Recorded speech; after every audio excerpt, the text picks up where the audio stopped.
পদার্থবিজ্ঞান দ্বিতীয় পত্রে খাতা নষ্ট হয়েছে। কোঠা আন্দোলনের কারণেই খাতাগুলো নষ্ট হয়েছে।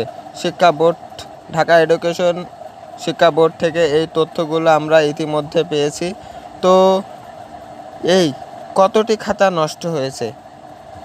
পদার্থবিজ্ঞান দ্বিতীয় পত্রে 92,442টি খাতা নষ্ট হয়েছে পদার্থবিজ্ঞান দ্বিতীয় পত্রে। কখন এই নষ্ট হয়েছে? তো বিভিন্ন শিক্ষা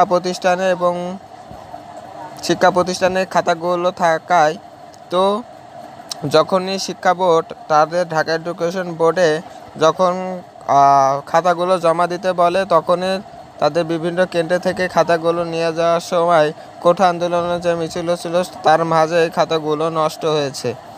তো এই পরীক্ষার্থীদের জন্য কি করবে? পরীক্ষার্থীদের জন্য কি দুঃসংবাদ? না, খুশির খবরও আবার দুঃসংবাদ বলাও চলে।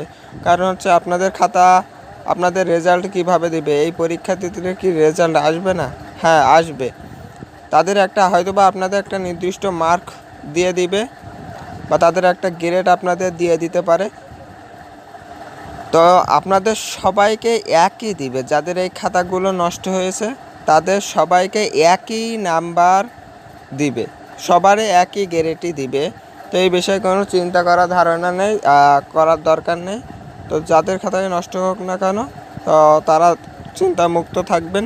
তো এই আমরা যখনই নিউজ পাবো যে কি কি সুবিধা দিবে, এই পরীক্ষায় খাতা নষ্ট হওয়ার পরীক্ষার্থীদের কি কি সুবিধা দিবে, এই বিষয়ে জানতে আমাদের চ্যানেলটি সাবস্ক্রাইব করে রাখতে পারেন, পাশে থাকা বেল আইকনটি বাজিয়ে রাখতে পারেন।